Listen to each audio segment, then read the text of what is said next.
Halo MotoGP lovers, selamat datang di channel pengamat MotoGP, tempat kalian bebas berkomentar dan dapatkan informasi update setiap harinya dari kami. Kami tidak hanya membangun sirkuit atau menyelenggarakan ajang balap saja, tapi bertujuan untuk mengembangkan potensi pariwisata di Lombok, NTB, dan Indonesia, kata Direktur Utama ITDC Abdul Bar M. Mansur dikutip dari situs resmi ITDC. Itulah mengapa ada yang menarik dari desain Pertamina Mandalika International Street Circuit atau yang kita kenal dengan Sirkuit Mandalika. Sirkuit Mandalika berlokasi di Lombok Tengah, NTB. Sebagai sirkuit jalan raya pertama di dunia, Mandalika memiliki banyak keistimewaan, yaitu menghadap langsung ke Samudra Hindia dengan luas area sekitar 1035,67 hektar, memiliki 40 garasi. Sirkuit Mandalika juga mempunyai 17 tikungan, tapi ada satu tikungan yang menjadi ikon keindahan sirkuit tersebut, yaitu berada di tikungan 10 sirkuit. Apa itu?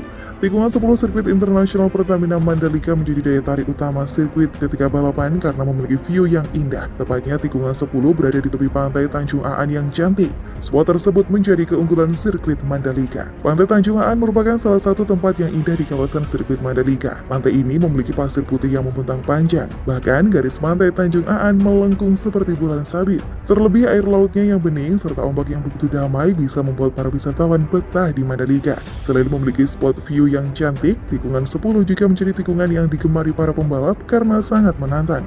Tikungan tersebut cukup tajam sehingga membutuhkan keahlian memacu kuda besi berkecepatan tinggi dengan dikombinasi keakuratan rem dan reverse shifting atau mengoper ke gigi rendah. Tidak sembarang pembalap bisa menaklukkan tikungan 10 sirkuit Mandalika, termasuk Valentino Rossi maupun Marc Marquez. Dibutuhkan keahlian pembalap di sirkuit Mandalika dapat dilihat dari bagaimana mereka dapat menempati tantangan tikungan 10. Disinilah sensasi yang akan dirasakan para rider MotoGP maupun World Superbike nantinya. Ini yang kemudian jadi ciri khas sirkuit Mandalika, kata Happy Harinto. Perlu kita tahu bahwa sirkuit Mandalika memiliki 17 tikungan dengan 11 tikungan kanan dan 6 tikungan ke kiri. Banyaknya tikungan di sana sesuai dengan kualitas sirkuit. Sirkuit Mandalika menggunakan aspal Stone Mastic Asphalt atau SMA. Aspal tersebut merupakan aspal terbaru yang terbaik di dunia. Tidak semua sirkuit di dunia menggunakan produk aspal tersebut karena SMA baru dikeluarkan pada tahun 2015. Baru ada 2 sirkuit di dunia ini yang telah menggunakan SMA. Masing-masing adalah Silverstone dan Phillip Island. Keunggulan aspal SMA adalah daya cengkeram dengan roda yang tinggi sehingga dapat meningkatkan kecepatan dan kemudahan manuver berkendara pembalap, sehingga sangat cocok dengan banyaknya tikungan di sirkuit Mandalika. Sementara itu, logistik untuk perhelatan World Superbike Mandalika 19 hingga 21 November sudah datang. Seluruh motor milik para rider pun kini sudah nangkring di pedok dan garasi masing-masing tim. Di bawah pesawat Boeing 777 milik Qatar Airways melalui Bandara Internasional Zainuddin Abdul Majid sejak kemarin malam, logistik para pembalap sudah tiba di sirkuit Mandalika. Logistik ini dibawa secara bertahap oleh 2 pesawat dari kemarin malam dan kemarin siang. Pesawat yang tiba pada Senin malam membawa muatan kargo sebanyak 217 koli dengan berat 68.022 kg. Kemudian yang tiba kemarin siang membawa kargo lebih banyak yakni 963 koli dengan berat 72.926 kg. Kedua pesawat langsung berangkat dari Doha, Qatar. General Manager Bandara Lombok Nugroho Jati mengatakan pendaratan pesawat jenis Boeing 777 merupakan sejarah baru bagi Bandara Lombok. Ini membuktikan runway dan apron baru bandara cukup mumpuni melayani pesawat berbadan besar.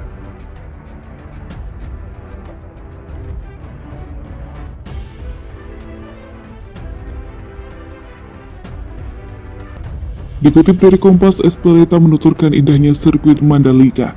Sirkuit Mandalika adalah lintasan yang luar biasa. Pemandangan di sekitar lintasan membuat saya yakin akan banyak wisatawan yang akan datang.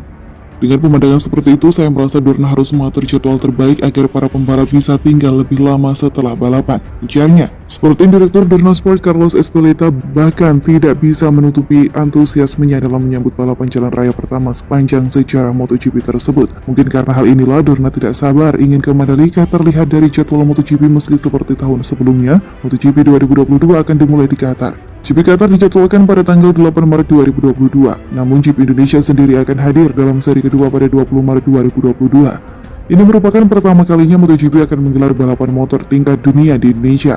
Tapi perlu diketahui ada sirkuit yang tata letaknya sama dengan sirkuit Mandalika, yakni sirkuit Phillip Island yang berada di Australia.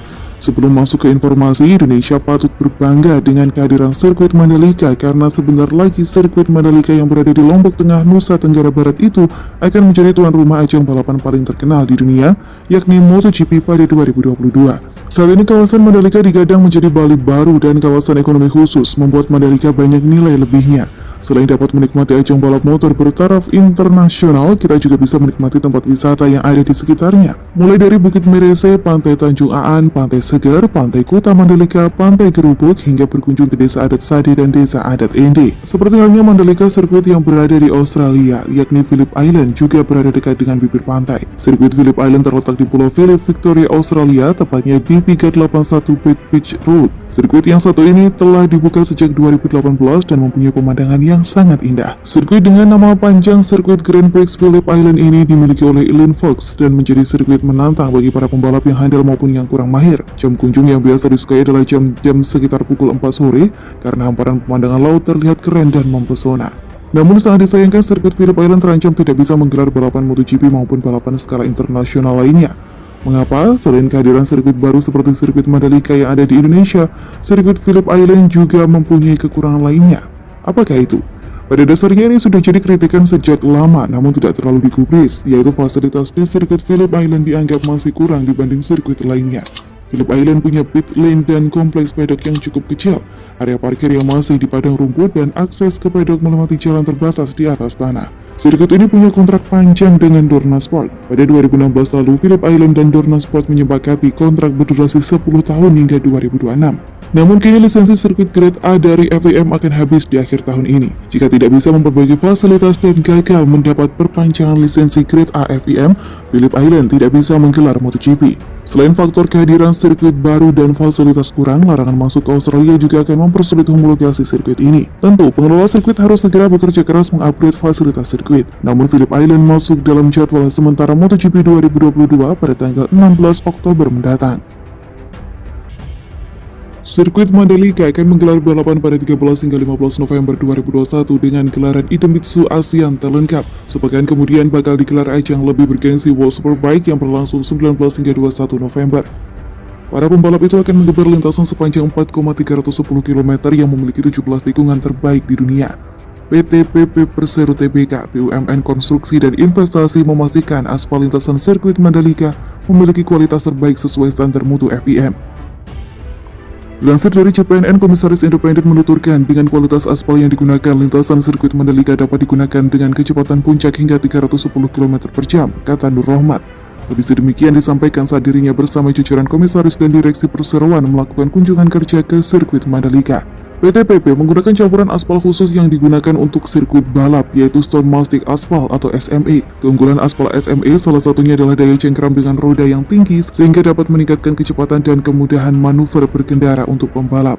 Perseroan juga dipercaya melakukan pekerjaan tambahan, antara lain Race Control Building, Observation Deck, Medical Center, Helipad, Gantry, dan Pondasi Pit Building. Berkat kualitas yang dihasilkan dalam pembangunannya, proyek sirkuit Mandalika ini memperoleh 3 rekor penghargaan dari MURI, yaitu pengaspalan menggunakan teknologi BIM dengan volume terbanyak, pembangunan sirkuit pertama standar FIM, dan pembangunan lintasan sirkuit tercepat.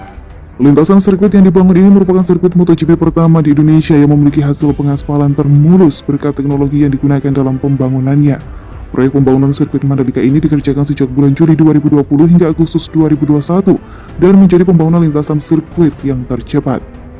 Namun perlu diketahui bahwa sirkuit Mandalika berkonsep sirkuit jalan raya dan ini juga menjadi satu kelebihan sirkuit Mandalika. Karena hal ini, sirkuit Mandalika disebut bisa difungsikan juga sebagai jalan raya umum untuk masyarakat sekitar. Pasalnya konstruksi dari sirkuit disesuaikan untuk bisa mewujudkan hal tersebut. Beberapa bagian dari sirkuit Mandalika bisa dibongkar pasang saat sebelum dan sesudah balapan internasional digelar. Meskipun hal tersebut dinilai menjadi satu kelebihan dari sirkuit Mandalika, ternyata banyak juga pihak yang tak setuju venue balap tersebut dijadikan sebagai jalan raya umum.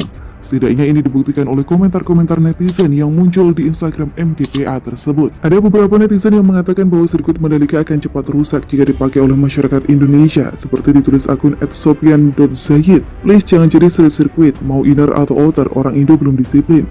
Hancur sudah kalau untuk umum, nanti di pilot run-off-nya percayalah, ujar akun netizen yang lainnya. Namun perlu diketahui bahwa sirkuit Mandalika tidak semuanya difungsikan sebagai jalan-jalan umum, tapi hanya inner dan outer service road saja, bukan jalan utamanya. Indonesia sudah punya sirkuit dengan lisensi internasional dari segi aspal dan yang lainnya. Jadi sebagai warga negara yang baik, harus dijaga betul sirkuit yang akan menjadi salah satu ikon negara Indonesia ini.